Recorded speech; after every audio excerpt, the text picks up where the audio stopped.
Call me, beat me if you want to reach me, and learn all about Kim Possible. That's right, this hilarious and beloved Disney cartoon still holds a place in our hearts, and we need a little more Kim and Ron in our lives, with a side of Wade, Rufus, and of course, Dr. Drak. Hi, I'm Amber with Channel Frederator, and we're here to tell you everything you need to know about KP and the crew and the creators behind it. So what's the sitch? We've got 107 facts about Kim Possible. Let's get started, and hopefully someone will create a Nako by the end of this video.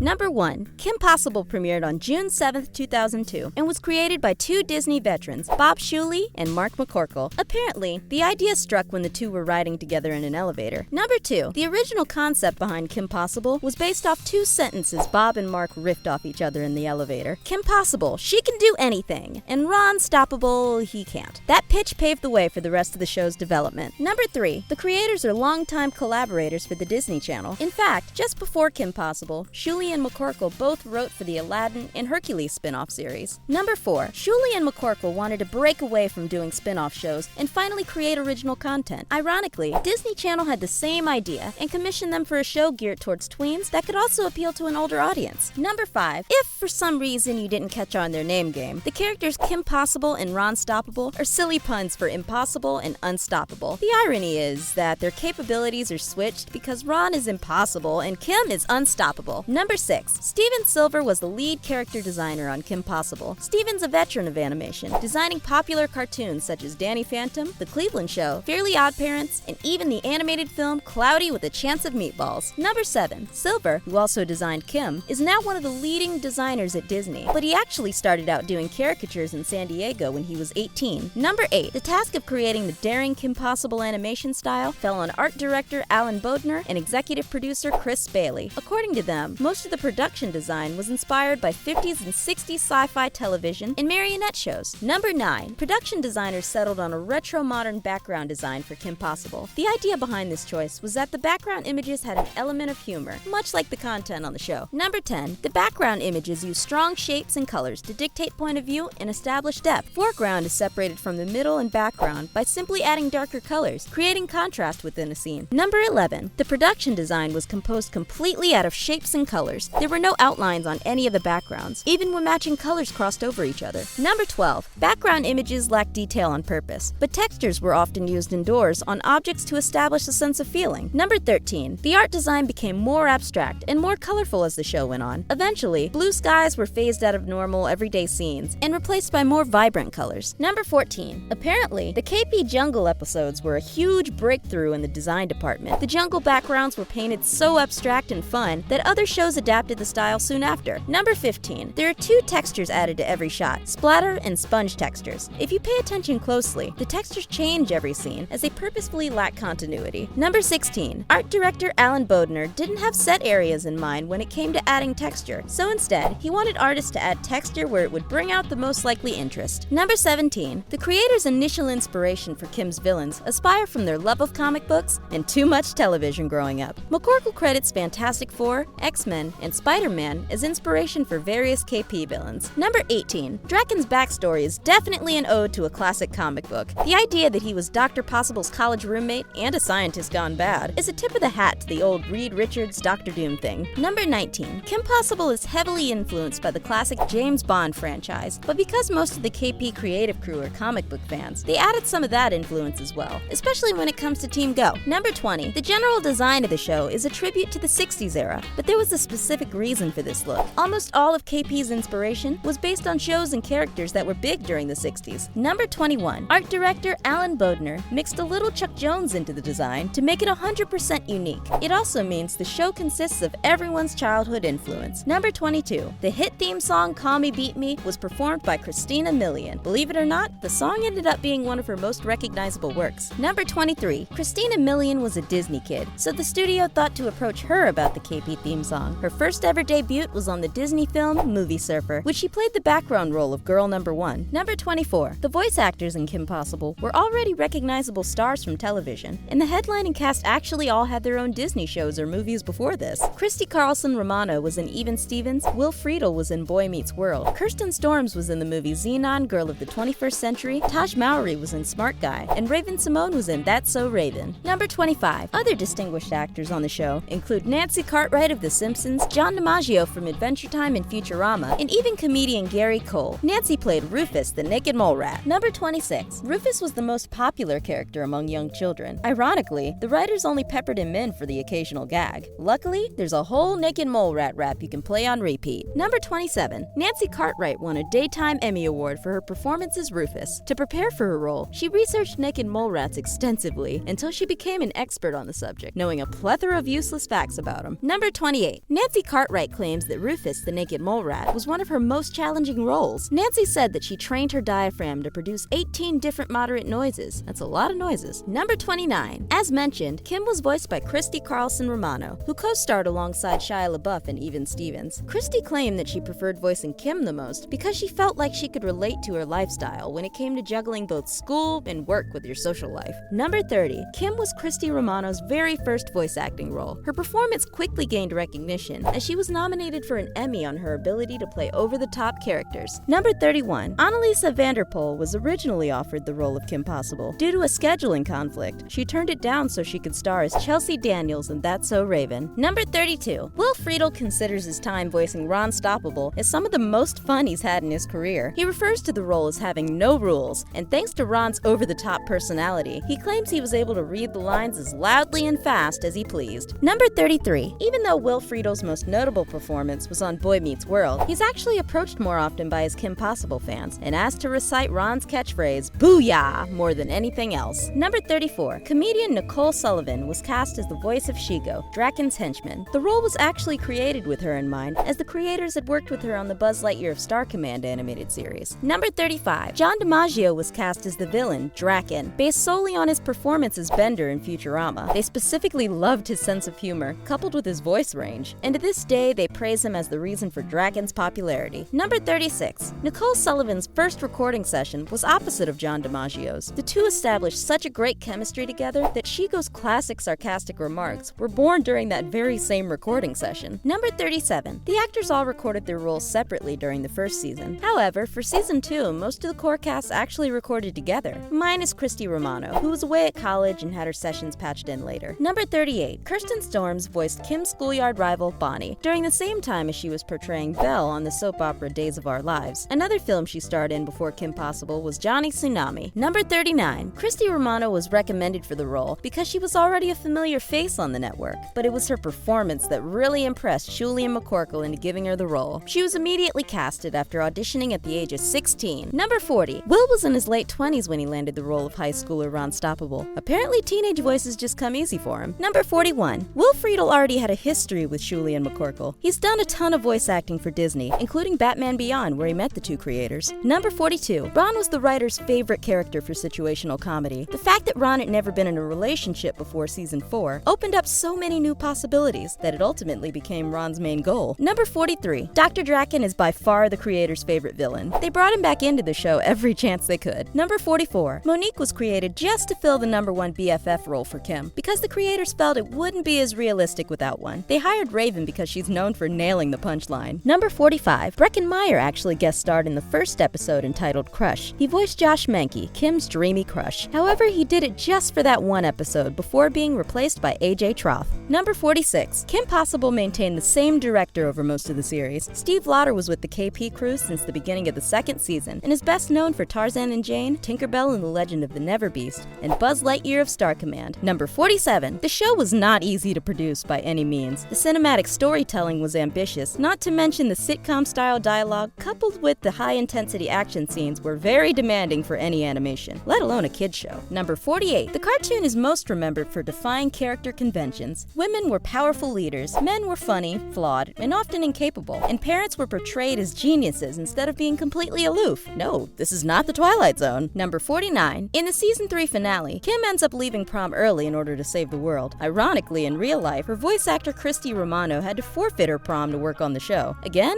No, this is not the Twilight Zone. Number 50. After 3 seasons and 65 episodes, the show ended production with a feature film called So the Drama that served as the series finale. However, ratings for the film were so high that Disney decided to revive the show for a 4th season. Number 51. The success of the film wasn't the only reason the studio brought the show back. Turns out, it became a big hit internationally and was a huge success in Germany, as well as Japan. Number 52. Another factor was the heartbroken fan mail that was sent in, but thankfully their cries were heard by Disney, and 22 more episodes were ordered shortly after the film released. Number 53. The reason the creators intended the film to be the finale was because they felt ending it with Kim and Ron starting a relationship was the perfect way to wrap up the season, and Shuli and McCorkle had already moved on to other projects when Disney decided to renew the show one last time. Number 54. News of the 4th season completely surprised the showrunners. Shuli and McCorkle heard about the show's renewal through the grapevine before Disney even had a chance to tell them. Surprise! Number 55. They were also surprised at how many more episodes were ordered. They thought a few episodes would oblige the fans, or possibly another movie, but they never expected an order as large as 22 episodes. Number 56. The writers didn't know what to do with Ron and Kim once they started dating. They had always planned on saving the relationship for the finale so they wouldn't have to focus on it, but after the show's surprising renewal, they had no choice. Awkward! The real struggle was finding balance between perspectives of both the older and younger crowds and how they viewed relationships. Number 57. The writers decided early on that they wouldn't go the soap opera route and constantly have the relationship on edge, meaning that Ron and Kim's relationship was there to stay. Number 58. Although they feared the relationship at first, the writers had to admit that Kim and Ron's chemistry made the 4th season. They described their relationship as a great dynamic, pumping new life into the show. Number 59. The creators wanted a realistic romance, so they ended the lovey-dovey nonsense quickly and focused on the work that goes into a relationship. Number 60. A majority of fans had already secretly wanted Ron and Kim to get together, myself included. The reaction to their first kiss was so astronomical that the positive feedback kept their relationship in focus during the final season. Number 61. Emotion Sickness was voted the #1 most favorite episode by fans. In the episode, Kim gets a temporary crush on Ron, proving that a majority of fans wanted to see these two get together. Number 62. Unfortunately, there are several Kim Possible stories fans may never get to see. According to the creators, they had a slew of ideas for the final season, but couldn't remember any upon renewal. Notepads are important, people. Number 63. Kim's grade was kept vague on purpose throughout the series. The final season put emphasis on them being seniors because the creators planned on a graduation finale. Number 64. The 4th season's episodes were slightly longer in duration. Animators added a 30-second scene during the credits to wrap up any loose ends that were left open. Number 65. Many of the show's previous loose ends were resolved in the final season. The plot started to explore seemingly insignificant details from earlier seasons, such as Ron's mystical monkey powers. Number 66. In an effort to shake things up, Season 4 brought on a few new villains, such as Camille Leon, the shapeshifter. She was voiced by another Disney celeb, Ashley Tisdale, who starred in High School Musical and The Sweet Life of Zack and Cody. Number 67. The creators say that the biggest surprise after 4 seasons was that the show never got easier to produce. With such elaborate plots and production design, the KP crew was always under pressure, even during the final season. Number 68. Most of the KP production crew stuck together for Season 4 because they genuinely loved working on the show. They even managed to hold on to their core group of storyboard artists throughout the entire series. Number 69. There was a Lilo and Stitch crossover episode with Kim Possible. The episode is called Rufus and has Kim traveling to Hawaii to save Stitch, who's kidnapped. Number 70. The showrunners actually had no idea that KP was doing a crossover episode with Lilo and Stitch. Other than a little consulting from the KP director, it was entirely accomplished by the Lilo and Stitch crew. That's impressive. Number 71. While almost all of the popular Disney Channel series had multiple crossovers, Kim Possible did not, because of its distinct look. There weren't that many cartoons that matched that animation style. Number 72. The Kim Possible fandom was predominantly a girl audience, but as the show grew, the audience also grew in genders. Once more boys started watching the show, the writers developed Ron to go beyond the comic relief role of a bumbling sidekick. Number 73. The Season 4 finale was written to be sort of open-ended. The writers didn't know if the show would be picked up again last minute, so they wrote the graduation finale to be both satisfying and have a possible continuation. Number 74. The show creators were actually relieved that the show didn't get renewed for another season. They made plans regarding the possibility of another movie, but they were so overwhelmed with Season 4 that they had their fingers crossed it would be over. At least for a while. Wish granted, fellas.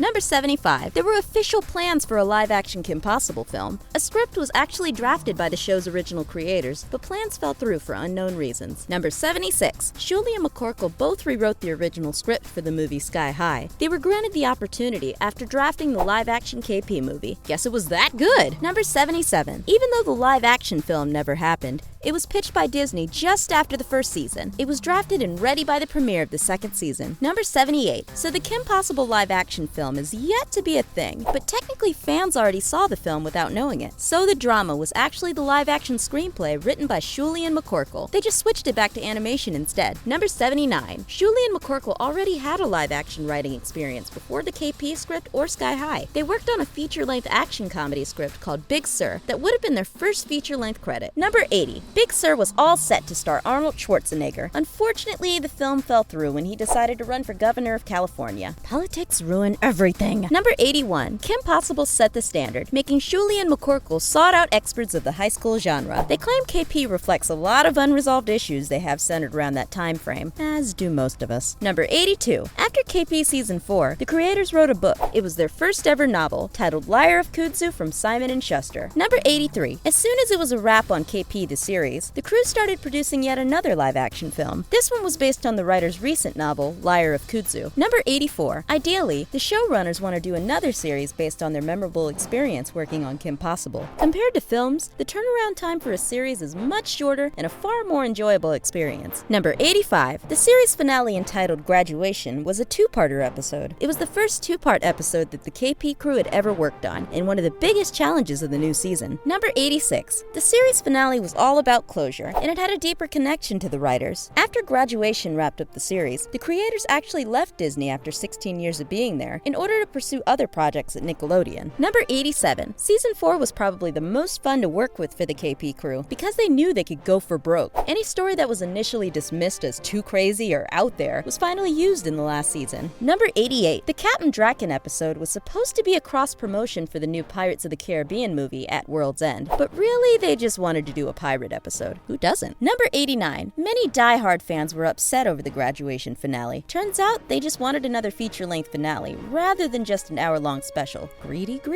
Okay, me too. Number 90. As part of the salute to the Kim Possible series, Disney Channel aired a 3-day KP marathon following the series finale. The creators admitted that they were surprised by this fact, saying that they knew Disney supported the show, but to air a 3-day non-stop marathon was pretty darn special. Number 91. Kim Possible was the second longest-running Disney Channel original show, right behind Phineas and Ferb, and it was the biggest success that the channel had seen since the 90s. Number 92. Back in 2007, fans had the chance to interact with Ron and Kim at the Epcot Center in Florida. There was a scavenger hunt featuring the lead characters, and it was animated by the original KP crew. Number 93. The first ever Kim Possible DVD released was entitled The Secret Files. It was released before the first season and only featured 4 episodes. Number 94. There was a Monkey Fist compilation DVD that was released internationally. The showrunners expected it would eventually be released in the US, but it's still unheard of here. Number 95. Christy refers to Ron and Kim as soulmates. Her version of their happily ever after involves 2 kids and investments in Bueno Nacho. Number 96. Like Will Friedle, Shuley and McCorkle said that out of all their time working in television, KP was the most fun they'd ever had. Number 97. Don't think fan mail is just for kids, or just to the actors. Adults have actually written letters to the creators of Kim Possible. More often than not, a fan would be a parent proclaiming their genuine interest in the show. Number 98. Sometimes content was too mature for kids, and the jokes would go over their heads, but parents loved it. Writers received a lot of positive feedback from adults regarding their line in A Stitch in Time, where Ron's father refers to himself as an actuary who attaches a dollar value to a human life. Number 99. According to Shuley, the actuary line from A Stitch in Time was met with such praise it appeared in an actuary newsletter. Even though the kids didn't get it, it made them heroes among actuaries everywhere. Number 100. The showrunners attribute Kim Possible's success to 2 things: Christy and Will's organic chemistry, and maintaining that sweet spot for entertainment between a young and old audience. Number 101. Kim Possible was actually the first show to be available for streaming on Disney.com. The showrunners were daunted by people's expectations, but luckily it received excellent reviews. Number 102. Kim Possible was nominated for a Primetime Emmy Award in 2003, and again in 2004. By 2005, the series had 5 nominations, and 1 for Outstanding Sound Mixing. Number 103. Throughout its entire run, the show show became critically acclaimed for its appeal both in visual effects and hilarious dialogue. Almost 10 years later, Entertainment Weekly has dubbed it one of the 25 greatest Disney Channel original series of all time. Number 104. The Kim Possible franchise produced 2 animated features, A Stitch in Time and So the Drama, followed by the release of 7 video games, 3 of which were for Game Boy Advance, 2 for DS, 1 for PC, and luckily there was even one for the PS2 called What's the Switch? Number 105. Steve Lauder documented the production of the KP season finale in a blog called So the Finale that's still available on Blogger. It contained all kinds of behind-the-scenes content, information, and alternate endings for the finale. Number 106. The KP crew is actually getting back together, but for a different show. It was recently just announced that in 2017, Disney Channel is releasing a Big Hero 6 television series, and McCorkle and Shuley are in charge. Yes! And finally, 107. The show ended after 5 years, in February of 2007. At the time, it was the most watched Disney Channel original, but it still remains on MTV's list of Disney Channel series we wish we could watch again. Hey, you actually can. Just go to Disney.com. I might head there right now. Thanks for watching 107 Facts About Kim Possible. Which character is your favorite? Were you happy about Kim and Ron getting together? Comment below and let us know. We have new videos dropping every week, so let us know which animated film or TV show you want us to cover next. And if you like getting more from your cartoons, subscribe to Channel Frederator, your cartoon central on the internet.